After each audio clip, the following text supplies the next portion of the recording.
Hi, I'm Steve Borey, author of The American Casino Guide. For the past 25 years, it's been the #1 best-selling book about casino gambling and travel, and the only book that comes with more than $1,000 in casino coupons. Each month, we upload a new video about how casinos work and how you can win. So, if you want to learn how to be a better gambler, be sure to subscribe to our channel. And don't forget that we have a free app. Just search for American Casino Guide in the App Store or Google Play Store to download it to get details on all U.S. casinos, plus tips for playing and free casino coupons. Hi, I'm here with Marcus Prater, who is the Executive Director of the Association of Gaming Equipment Manufacturers, which is also known as AGEM. And Marcus has invited us here. We're in the Konami showroom. We're going to ask Marcus some questions. And the first is, what is AGEM and what does it do?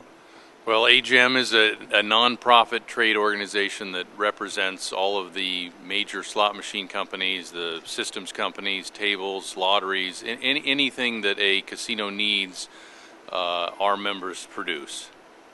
So basically all of the slot machine manufacturers, would you say every major slot machine manufacturer is a member of your organization? Everyone in the world. Okay, now we're here in Nevada, in Las Vegas. There was Senate Bill 9, which your organization was behind. And could you explain what that is and why your organization supported it? Well, Senate Bill 9 passed last year in the Nevada legislative session, and at the heart of it, it allows for variable payback on slot machines, which has not been allowed or done anywhere in the world.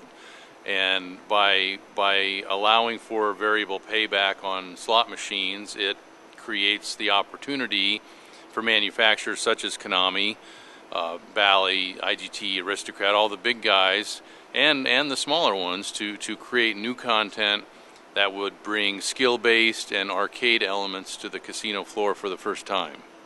Okay, now for the people who aren't familiar with how a slot machine works, can we give an explanation of how traditionally right up until this point how a slot machine works? If anyone walks up to the machine, generally I assume they're, based on all the research we've done and the videos and all the people we've interviewed, they all work basically the same.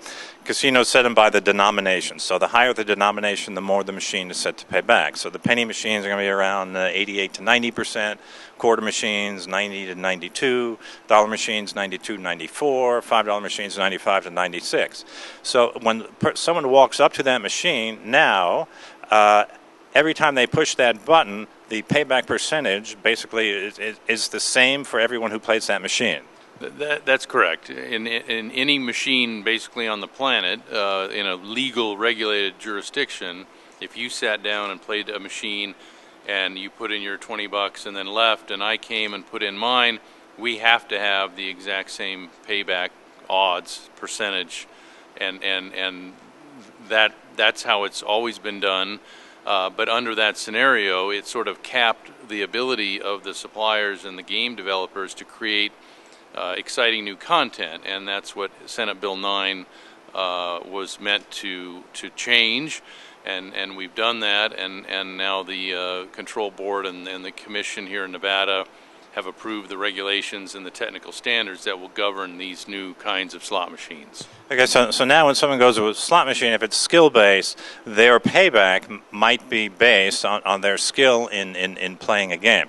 Now at G2E this year, we saw some of the major manufacturers, so I think it was the Scientific Games, which was Bally, had Space Invaders, where if you got into a bonus round, and if you wanted, I think you had the choice to either have a skill-based version or just a random-based version, and you could actually play Space Invaders. Now, Konami had another game, which we're standing at here. Now, this is Frogger. So for Konami, they want to possibly have a skill-based version, but again, it's in a bonus round. Well, we haven't seen the Konami skill-based version, so we're not quite sure what it's going to look like. But again, for those players out there that grew up in a certain generation, like myself, Frogger happened to be one of my favorite arcade games growing up as a teenager and into college and so forth. And it's basically, you use a joystick to try to negotiate a frog across a busy highway. Well, under this new world order, you could put the skill-based element into that joystick, and so let's say everyone gets an 88% base pay, no matter how good or bad they are on getting the frog across the highway. But if you're particularly good at doing that, you could theoretically boost your pay to, say, 98%. And so the idea is, for the first time, players will know that they will have a material effect on the outcome of the game, and a material effect on how much money they can win. Okay, but now this particular one, again, we're going with sort of older traditional games that people are familiar with, and their bonus round, or however, whether it's a bonus round or in the main game, their payback percentage would be affected by how well they play this game. But there are other manufacturers out there who are coming out with different kinds of games. There's one called Gambling Gaming, which are much more, I guess they skew to a younger audience. And then there's one called Nanotech Gaming, where you can play electronic pinball. And how do you see those being different than traditional slots? Well, that's the beauty of SB9 and variable payback percentages. It allows the game developers, the operators, the suppliers to create variable payback based on a wide variety of identifiers, meaning that you could have a pure arcade-style game where you go into the bonus round, and if you're good at Frogger, you win more money.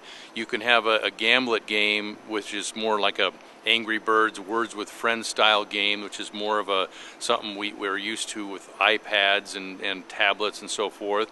You can have a nanotech pinball type game. You can have tournaments. You can change the percent based on if it's your birthday. You put your card in, it says, congratulations, this base 90% game for you today is now 98%. The operators can reward better players by giving them a higher payback. That's the beauty of SB9. It's not just skill based. It's giving variable payback to players based on a wide variety of identifiers. All right, now I hate to point this out to you, but slot players are a very suspicious group. Yes. We have a website. People come, they post things all the time. They say, well, I go in the casino, I was sitting at that machine, I was winning all this money, and then I'm sure somebody in the back room flipped a switch because I couldn't win anymore. So people are always suspicious. So now, do you know what kind of safeguards would be in place for people who say, well, I was playing this machine and somebody did something to change my outcomes? What kind of safeguards do you foresee to prevent stuff like that? Well, it's very simple. The regulations as written don't allow you to change the percentage within a game. So it's not like, it says on the screen. And by the way, the player will be fully aware of everything. It will say... I'm sorry, that was one question I had. When you come up, will it say what the payback percentage is? Because traditionally, slot machines do not... That's right. You have no idea what they're set to pay back. So with a system like this, where it could be variable, will there be some way for the player to know what they're getting? If it is a variable, and again, for those players who are really slot machine aficionados, I encourage you to go to the Nevada Gaming Control Board website, which lists all the regulations that have been approved. But the answer is yes. If there's a base game that's 90 and you can win up to 98, the machine will tell you that. If it's your birthday and you put your card in, and it's a 90% game, but you can get 98 during your birthday, it will say that. So for the first time, players will know what the percentage payback is and what it can be, and that's again a dramatic shift that's never been done before. So I understand that the suspicions of the players, but we pushed during the regulatory process for a complete disclosure, and the control board will demand it, and the players will know it. Now, when do you think these machines will be actually in the casinos? Because now the Gaming Commission is still looking at the technical standards.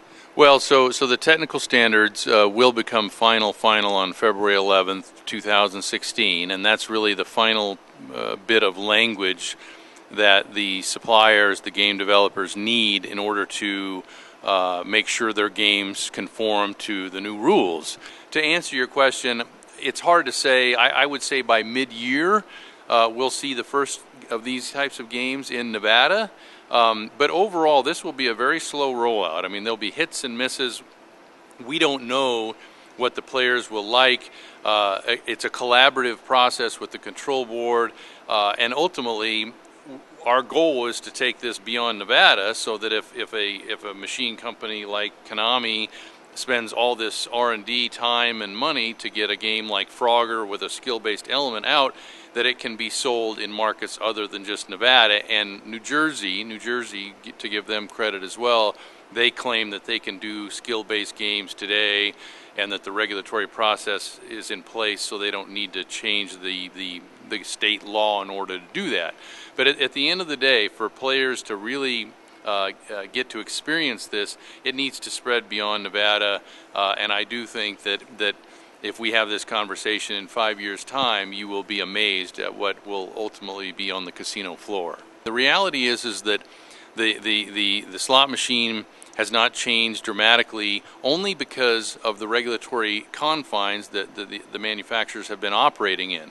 Now that this variable payback is out there, it opens up a flood of new creativity, and it's just it's the logical next step as we try to attract the millennials and people who are used to gaming. They're gaming on their phones, they're gaming on Xboxes, they're gaming on tablets, and right now they don't show a real desire to game in a casino environment, and this is the step that will get us closer to that goal. All right, and if people want more information on AGEM or perhaps the progress of these machines being approved, where would they go to get that information? AGEM, AGEM.org is our website with some background on this effort, and then I would encourage those folks to also go to the Nevada Gaming Control Board website, which lists all of the language, the rules. The players can see the rules that the machine companies will have to conform to, and it's great reading. It's for those people who like to play slots and are interested in where all this new creativity is going. Then that's a good resource as well. All right, Marcus Prater, Executive Director of Association of Gaming Equipment Manufacturers, thank you very much for spending time with us. Thank you, sir. Don't forget that you can see more of our educational gambling videos on our YouTube channel. Just go to youtube.com/American Casino Guide.